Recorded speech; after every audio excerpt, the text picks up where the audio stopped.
Right. Hello, everyone. Thank you all for joining us. Today, we're going to be going through our workshop, Health Insurance 101. My name is Hannah. My pronouns are she, her, and I'm a fourth year computational biology major and science education minor.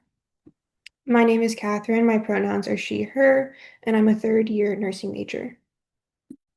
Hi, my name is Aquavi. My pronouns are she, her, and I'm a fourth year psychobiology major.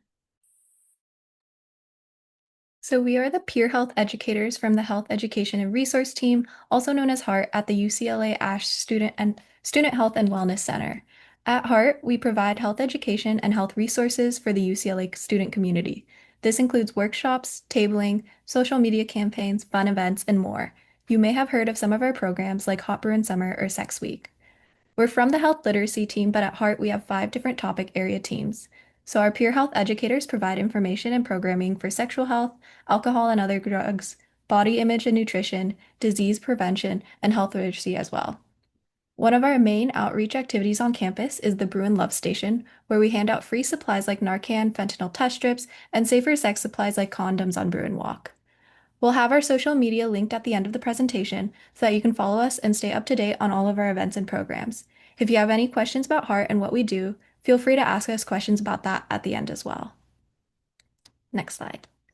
So, an overview in this workshop, we'll be covering the following topics: health insurance key terms, health insurance plans, UC SHIP and student health services, as well as accessing care. And the workshop will be around an hour long and we'll have activities interwoven throughout. We'll also send a link in the chat that'll take you to a glossary of common health insurance terms and definitions that you can reference throughout this presentation. We ask that if you have any questions throughout the presentation, you write it down, and at the end, we'll have a Q&A session. Like all of our Heart workshops, we are committed to making this a safe space. If anyone chooses to share personal information, we ask that we do not share this outside of the workshop. Okay, next slide. All right, we know that health insurance can be super confusing, so we're going to start off with some introduction activities and then go into basic information about health insurance. For our first activity, we're going to ask that you type in the chat what you already know about health insurance and accessing healthcare.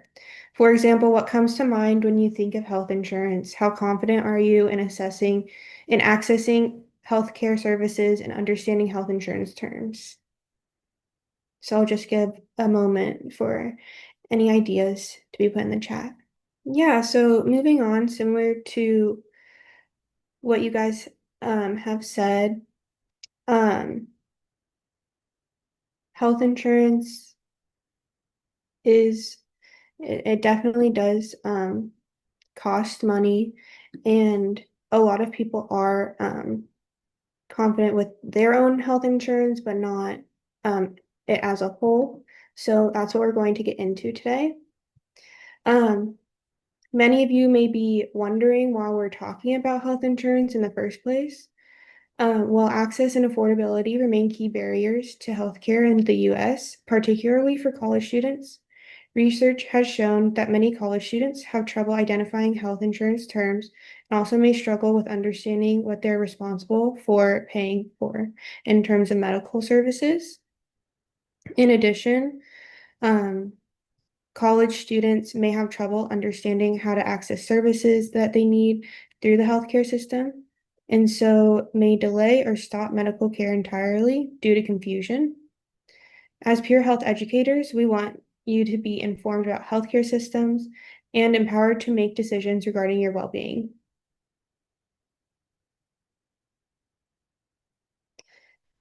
Okay, next slide. So with that, we're now going to define some of the most common key terms used within health insurance. This might be a good time to pull up that glossary that I sent in the chat, just so that you have a visual for it as well. A premium is the amount that you pay for a plan, which is usually a monthly charge. A deductible is the total amount that you're in charge of paying before your insurance provider starts covering the cost. This resets at the beginning of each year. The cost share is the amount you pay for a covered service. It's called a cost share because you are sharing the total cost with your insurance provider. Next page. There are many types of cost sharing, which include something called copay and coinsurance. Each time you go to the doctor, you might have to pay $25. This is called a copay. It's a fixed amount that you pay for a covered service, such as going to the doctor for a checkup. Coinsurance, on the other hand, is a percentage of the cost that you have to pay after you've reached your deductible. Okay, so now you may be wondering, what service do insurance providers actually cover? Your insurance plan will provide you with documents that outline the specific coverage services. One important thing to know is that coverage and free are not the same thing. For example, you may still be charged a copay when you receive a covered service. Coverage just means that you won't have to pay 100% of the cost yourself. You may be familiar with the term Affordable Care Act. This is also known as Obamacare, which requires everyone in the US to have insurance, also known as qualified health plan. All right, next slide. Sorry.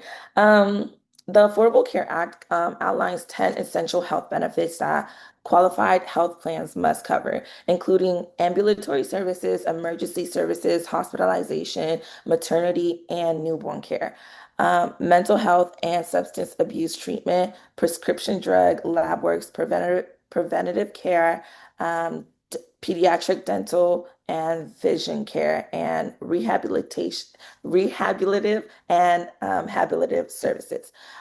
Preventative care, vaccination, and medical coverage, medical screenings in particular, are not subject to copayment, coinsurance, or deductible as they are considered covered services. Before the Affordable Care Act, pre-existing conditions used to not be covered, but now they are. All right. Now that you know some information about payment, you might be wondering how to find information about your specific health plan. The summary of benefit and coverage is a description of your health plan coverage, which includes information about your deductible, cost sharing. In addition to the summary of benefit and coverage, there's a detailed policy document that states exactly what is and is not covered. Sometimes you can find this document online, and otherwise, you have to request it directly from your insurance company. It is really important that you look at these documents so you know what services your provider covers and how much you can expect to pay for your healthcare. You can always call your insurance company directly if you have questions, and if you have UC Ship, you can stop by the insurance office on the fourth floor of Ash Center. Health insurance documents are also often available in multiple languages or alternative formats like Braille. Um, Okay, now let's move on to network. In-network refers to doctors, hospitals, pharmacies that contract with your plan to provide services at a negotiated, discounted rate. For example, with your UC ship, which we'll talk about later in the presentation, your in-network would be providers within the UC system. Out-of-network providers would be providers outside of the UC system. For out of network services, you will usually end up paying more and will have to submit your own claim to be reimbursed by your insurance provider. California law protects consumers from surprise medical bills when they get out of network care at an in-network facility. For example, if you go to an in-network hospital, but you're seen by an out-of-network doctor, you can negotiate to pay the in-network cost. If you have an established doctor, you can confirm that they are included in your health plan network before enrolling. If you do not, you should review the health plan network to become familiar with the provider available. Next slide. Out-of-pocket cost often Sorry, out-of-pocket cost refers to the maximum amount you are responsible for paying for healthcare in a benefit year. This does not include monthly premium. Once this maximum is reached, the insurer pays 100% of covered in-network expenses. So, your ID card is essentially your proof of insurance, so you should carry it at all times. It is important information about your insurer, plan, coverage, and more, so you may be asked to show your ID card when you try to access care. Many insurance companies, along with UC Ship, have switched to digital ID cards and proof of insurance. As we mentioned earlier, prescription drugs are one of the essential health benefits that plans usually cover. You must fill your prescription at an in-network pharmacy to receive coverage, and if a prescription is not covered, your pharmacy will let you know. If your insurer does not cover a prescription, your healthcare provider may have you fill out something called a prior authorization. What you pay for your prescription, or essentially your copay, is based on medication type, generic, brand name formulary, brand name non-formulary, or specialty. The prescription drug list is a list of medications that UC Ship covers. What you pay for prescription drug costs count towards your combined medical and your pharmacy annual out-of-pocket limit. Once your costs reach that limit, UC Ship will pay 100% of your medical and pharmacy costs for the remainder of the year. They typically also do not cover costs for out-of-network care. Kaiser is a well-known health maintenance organization. Okay, next slide. The next plan is a preferred provider organization where consumers can access care from both in and out-of-network providers. Out-of-network providers typically charge more than the allowed amount, which is how much the plan would cover if you sought the same service from an in-network provider. So members usually pay 100% of the additional costs. UC Ship is a preferred provider organization plan. Your primary care provider is a doctor who coordinates all of your care and refers you to specialists, surgery, and other hospital services. Whether or not you're required to have a primary care provider is going to depend on your health insurance plan. For example, health maintenance organization networks require you to have a primary care provider, while preferred provider organizations don't. Primary care providers are still recommended to help manage your care, and some PPO plans will match you to one, but you can contact them if you want to change your assignment. In summary, the main difference between a health maintenance organization and a preferred provider organization is that the health maintenance organization requires you to have a primary care provider, get referrals to see specialists, and do not give coverage for out-of-network care. Even though they are more restrictive, they tend to be cheaper. Okay, now let's get into a brief overview about the type of insurance providers, one of which is the US government. The federal government offers Medicare, which is open to anyone age 65 or older, and in a few other cases. While you may not be eligible for it now, your parents or relative may be on Medicare. Medicaid is another government-sponsored health insurance. It is a joint federal and state program that provides health insurance to low-income individuals. Medicaid is absolutely free. This means there's no monthly premium and any covered visits or prescription is free. California's version of Medicaid is called Medi-Cal, so you may have heard of this term being used as well. All right. There are many different private insurance providers like Anthem, Blue Shields, or Cigna. People may get private insurance from their employers or purchase it themselves. The Affordable Care Act was passed in 2010 and mandated that employers with over 50 full-time employees offer health insurance to their employers and their dependents. It also created online marketplace like Covered CA where individuals and small businesses can find and purchase more affordable plans. The Affordable Care Act also extended the age children could stay on their parents' plan to 26, which is how many of you might have health insurance right now. In California, everyone is required to have health insurance or they will have to pay at least $900 in fee when they file their taxes. Therefore, it is important to know that once you reach 26 years old, you must purchase health insurance or you will be charged a penalty in California. Next, we have a summary video. Now, this is just we're just gonna watch a quick video summarizing what we just talked about.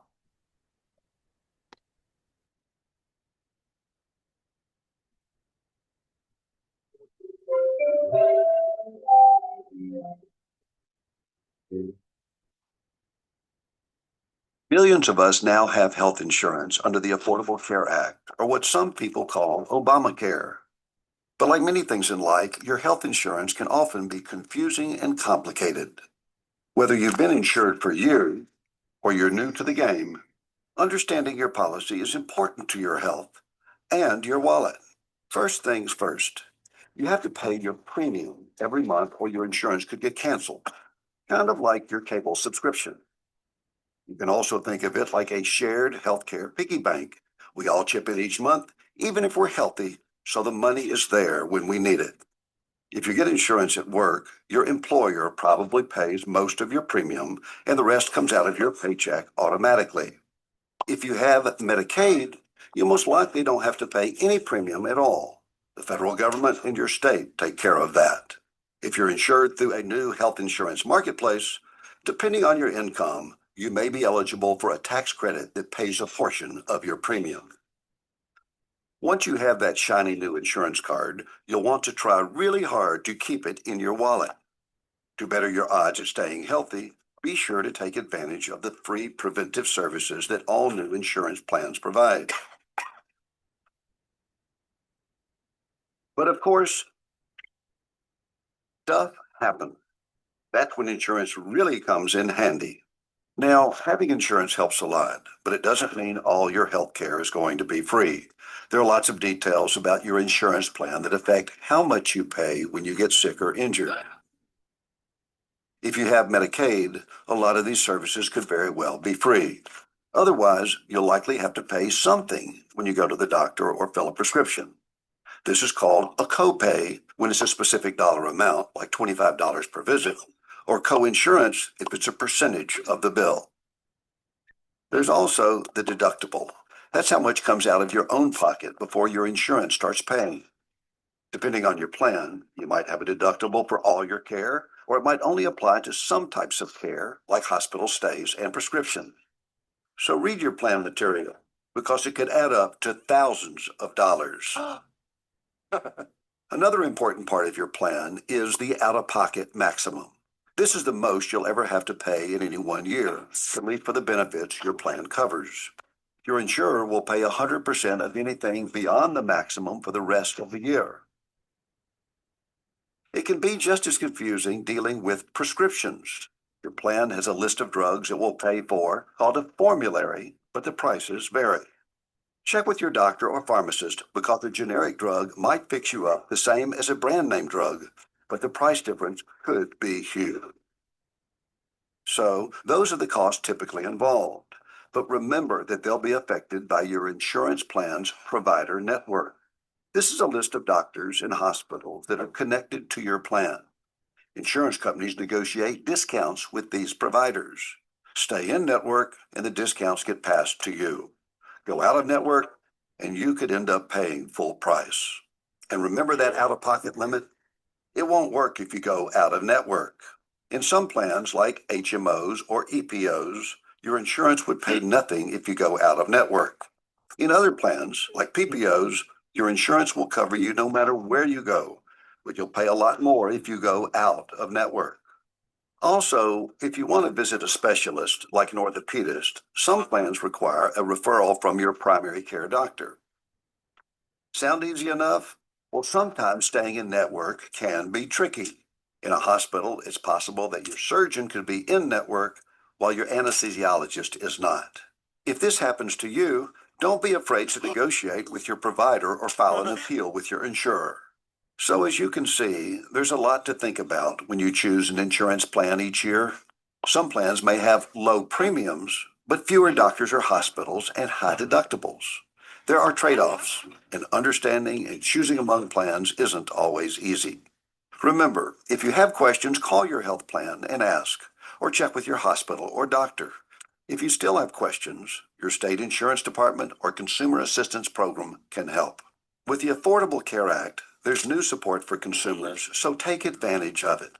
Having health insurance protection is a good thing, especially when you know how it works. We hope you're now better prepared for the next time you have to pull that insurance card out of your wallet. Stay safe, America.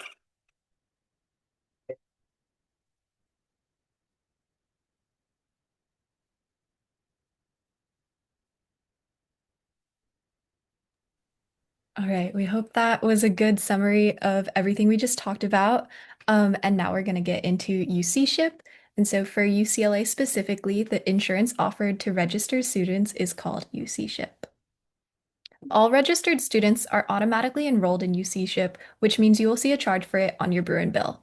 UC SHIP enrollment starts 30 days before and ends 30 days after the first day of the academic term. This coverage continues during school breaks and throughout the summer until the next academic year begins. This is important to know because other health plans typically have a different coverage period, but UC SHIP aligns with the UC academic calendar. As we mentioned earlier, UC SHIP is a preferred provider organization plan. You must receive a referral from an ASH Center provider to seek care from a specialist. However, you can be referred to in-network providers, which includes the UC family and the Anthem Blue Cross and Blue Shield network, or out-of-network providers for a higher cost. It's important to note that the ASH Center is not the same as UCLA Health and has different contracts with insurance providers. You can see how coverage under UC SHIP works through this table. For UC family providers, there is no deductible and a very small coinsurance rate. Network providers are also more affordable and have the same out-of-pocket limit. However, out-of-network providers have the highest deductible, coinsurance, and out-of-pocket limit, which is usually the case for all insurance plans. This is why it is recommended to seek in-network services for the highest benefits and lowest out-of-pocket costs. Another unique feature of UC SHIP is that you pay premiums quarterly instead of monthly, which is charged through your Bruin bill. So now we're going to go into waiving UC SHIP. So if you already have health insurance and do not want to keep UC SHIP, you must submit a waiver request. Otherwise, you will be automatically charged a health insurance premium on your registration bill. Approved waivers are valid for the whole entire academic year. You do not have to do them quarterly. Next slide. In order to be allowed to waive UC SHIP, you must have a primary care provider within 50 miles of campus and a qualified health plan, which is a health plan covering the 10 essential health benefits. At a very minimum, you will need an accessible electronic copy of the front and back of your current insurance card. If you have access to the summary of benefits and coverage document associated with your policy, include it with your application. The UC SHIP waiver process ends when you receive a waiver status approved email. For the 2025 to 2026 academic year, the waiver period deadline is September 20th, 2025. So that would be next Saturday. More information about waiving UC SHIP, as well as the link to waiving your UC SHIP, can be accessed through this QR code to the ASH Center website. Next slide. If you want to access care and learn about covered services, the best place to go is your patient portal. Both SHIP and non-SHIP students have a patient portal. You may know this is a place where you submit your proof of immunizations, but it also has a ton of valuable information about scheduling appointments and services offered to all students. Aside from UC SHIP, you may have heard of Bruin Care. Bruin Care is not the same as health insurance. Instead, non-SHIP students can pay $180 per year or $60 per quarter to get prepaid access to the ASH Center. This allows you to get unlimited primary care visits and pay lower fees for things like labs, imaging, and specialist visits. However, it does not cover CAPS, ER visits, immunizations, vision, dental, or pharmacy services, and is only applicable for fall to spring, not the summer. One financial resource that UCLA offers for all students and their dependents with UC SHIP is a fund called the Campus Medical Care Assistant Fund. This medical assistant fund can help cover out-of-pocket medical expenses that are above $500. This fund is able to provide up to $3,000 of assistance per student. It is also important to note that the $500 does not need to be one single charge. For example, the Campus Medical Care Assistant Fund can help cover multiple routine charges, such as 10 weekly physical therapy sessions due to an injury, if those 10 charges sum to at least $500. In terms of after you graduate, your UC SHIP coverage will still continue into the summer until the day before the next academic year. You can also purchase UC UC-ship for an additional term if you were enrolled in the last coverage period and your purchase is within 30 days of when your coverage date is expected to end. Again, it is important to be prepared for this because of California's individual mandate and so that you'll be covered when you leave UCLA. Okay, now that we have talked about health insurance, let's talk about how you can actually access them. Okay, raise your hand. How many of you have gone to the ER or urgent care before?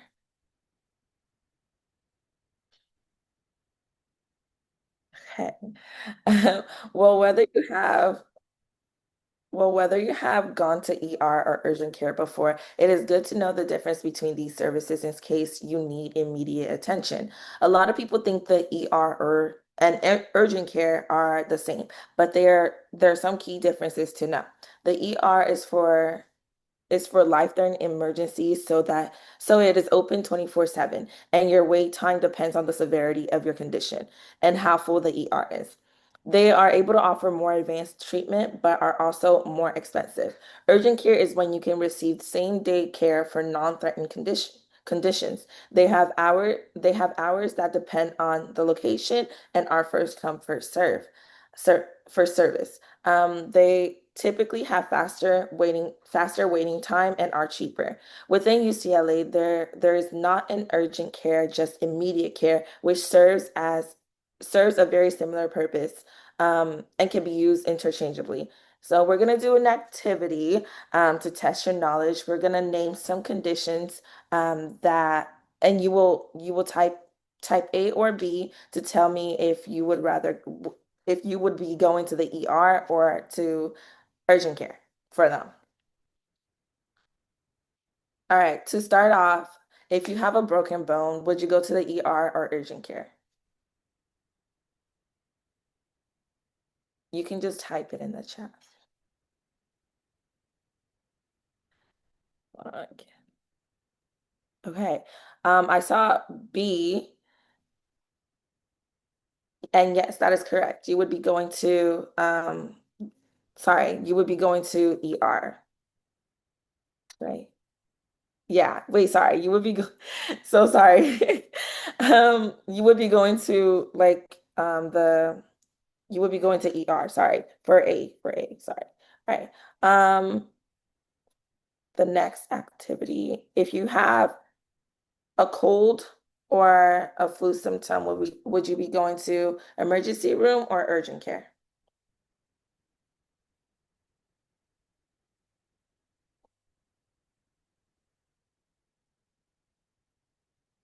Okay, you would be going to, I'm so sorry, like my thing is messed up. Hannah, can you take over real quick? Yeah, of course. So for this one, for cold and flu symptoms, these are generally not life-threatening and can be treated at immediate or urgent care. All right, next slide. So for poison, would you go to the ERA or immediate/urgent care B?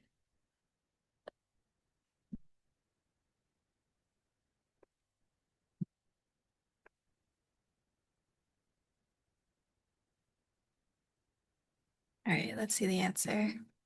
So for poison, can quickly become a medical emergency and can quickly become life-threatening, so you would go to the emergency room or A.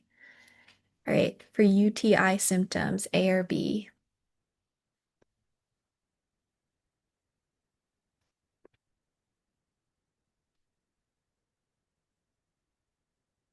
So for UTIs, these are generally mild to moderate and not immediately life-threatening, so you'd go to immediate/urgent care. What about for minor cuts and burns?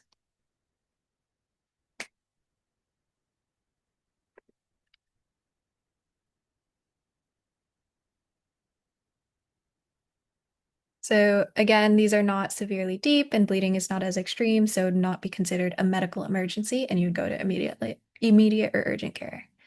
Great. What about for uncontrolled bleeding?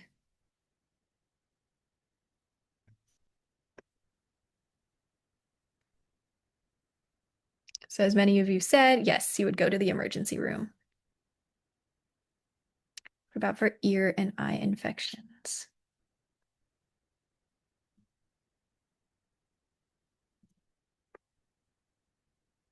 Yes. Okay, you guys are getting good at this. The answer was immediate urgent care. What about for life-threatening emergencies?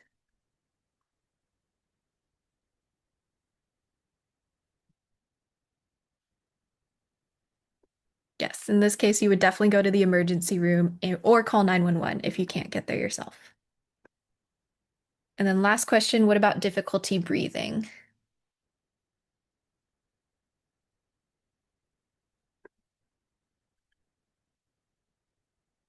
In this case, you would go to the emergency room as this would be considered life-threatening.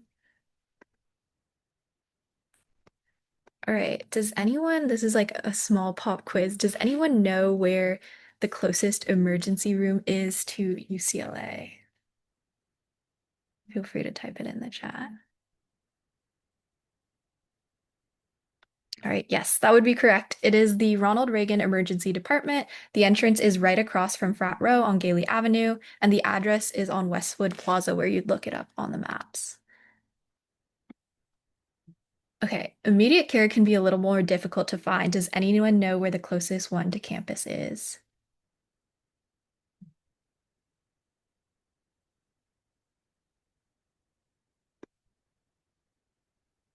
All right, that's okay if not.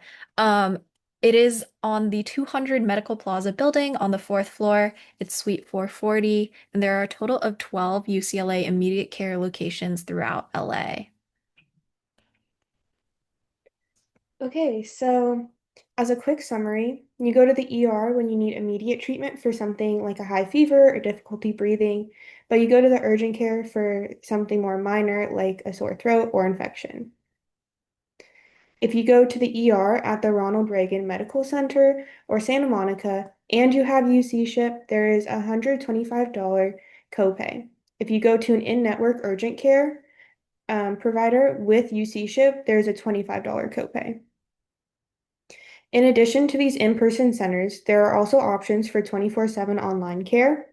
Individuals can access live health online for free with UC ship or for $59 without UC ship and speak to an Anthem network provider.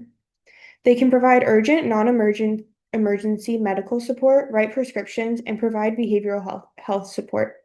Another option is to call the nurse hotline, which is free for all students to speak to registered nurses.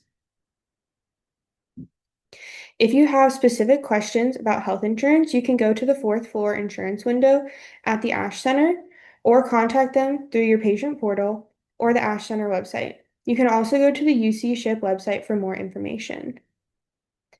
In terms of dental care, Campus Smiles is located on the second floor of the Ash Center.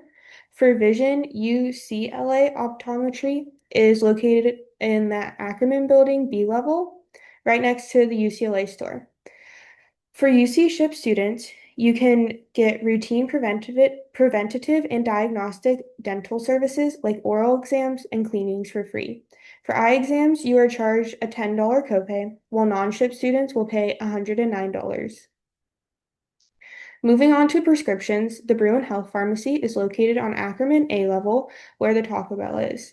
They only accept UC ship, so if you're a non-UC ship student, you will be charged the full cost. The formulary or list of medications has more detailed information, but you can get tier 1 and tier 2 medications for $25 to $40 and even receive some types of birth control for free. In terms of gynecology services, the Ash Center provides free HIV testing, pap smears, medication abortion, and menstrual hygiene services for all students, regardless if you have UC ship. However, if you do have UC ship, you can also access STI testing and preventative immunizations for free. Okay, I'm back. It is important to know that you have a right to autonomy and confidentiality, which means that providers have a responsibility to obtain your informed consent and to keep your private information confidential. This right is protected by a law called HIPAA, so your parents will have to get your permission in order to access your health information. However, there are certain expectations for public safety, such as that your provider must inform public health officials if you are to contract certain infectious diseases. If you are still a minor, your parents have the right to make make certain healthcare decisions for you. However, there are also exceptions. Under federal and California law, when minors reach age 12, they have the legal right to health information privacy, and patients 12 to 17 are able to receive confidential healthcare for certain healthcare services such as STIs, contraceptive, pregnancy-related situation, substance abuse treatment, and mental health concerns. While you have patient autonomy, you may have certain con concerned that if your health insurance is tied to your parents, that they will be able to see they will be able to see the services you receive when they are billed. If you are worried about this, you can submit a confidential communication request form so that information about the services you receive are sent to you and or to another alternative. We would like to add that generally speaking for the ASH Center, no information is shared with anyone other than the student unless there's a signed authorization for release of medical billing and billing information on file. Students are protected under FERPA and HIPAA policies outlined in the privacy practice page. We wanted to share with you that all counseling and psychological services, aka CAPS, has a free 24/7 crisis hotline for all UCLA students. The number can be found on the back of your Bruin card. CAPS visits are free for UC Ship students and $30 without. You can receive 4 to 8 sessions depending on your plan. To make an appointment, you would first call CAPS number and be scheduled for a triage appointment, usually on the same day that you call. Then you will complete some forms in your patient portal and go to the scheduled telehealth triage assessment where you will be connected to the services. CAPS provides numerous services such as therapy, psychiatric support. CAPS also provide free confidential drop-in hours where you can get support or receive mental health screening. They can also help you find off-campus and host workshop training and trainings throughout the year. All right. So as we mentioned in the beginning, our closing activity is just going to start with a Q&A session. So if you've had any questions throughout this presentation, feel free to put it in the chat or raise your hand and we will answer them.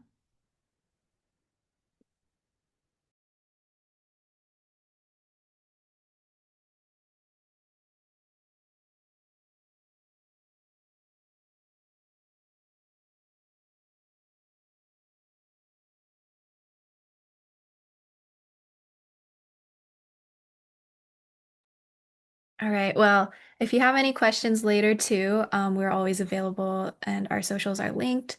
But for our final activity, we just wanted to ask everyone here to share something that you learned through this presentation just in the chat.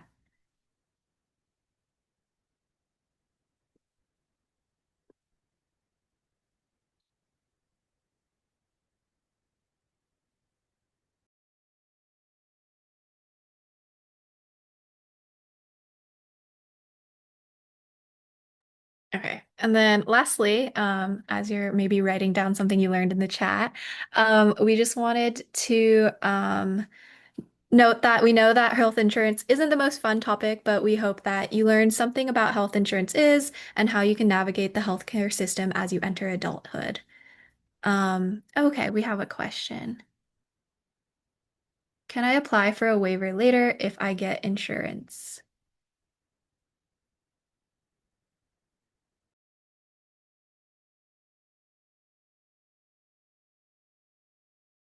I don't know if Finn or someone else wants to take this one.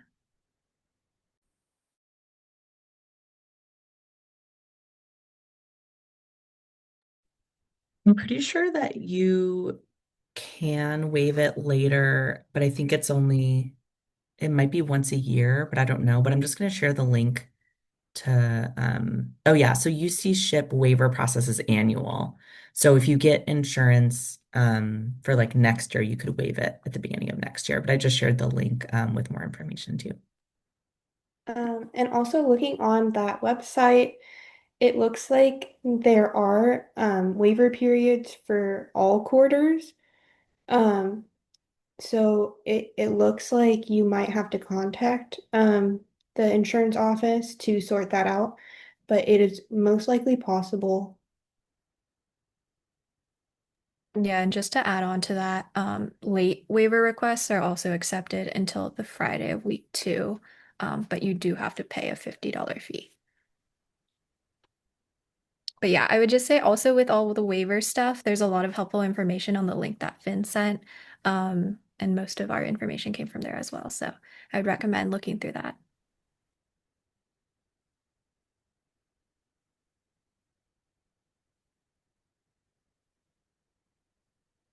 Okay, perfect. Yeah, as I was saying, Um, I hope you learned something throughout this presentation, and it's also important to know this information that so that you can enroll in health insurance later on and know what services are covered, and also find care that is the lowest cost and highest quality for you. And so we encourage you to look at your ASH patient portal, summary of benefits and coverage, and also talk to your parents about your health insurance plan to learn more. And so thank you for your attendance and participation. And before you go, please fill out this form to give our team feedback. This will also enter you in a giveaway for an Awala water bottle. So thank you so much for being here. And feel free to, forward any questions as well if they come up later.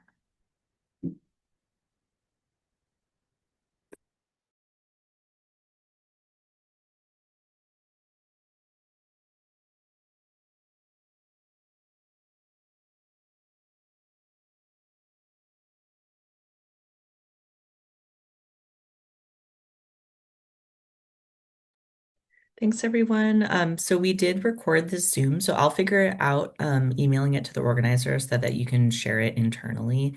And I'll also send along the slides. And then if anyone has any questions, feel free to reach out to us. And also the insurance office is so nice. And if you want to just go up to the fourth floor of Ash Center, it's just the very first window as you walk in on the fourth floor, from the center of campus. And they are really, really friendly. And we know that insurance is stressful and confusing. So please always feel free to stop by and chat with them.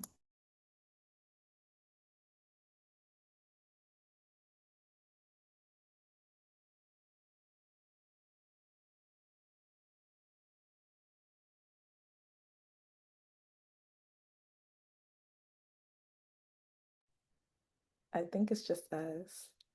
Yes.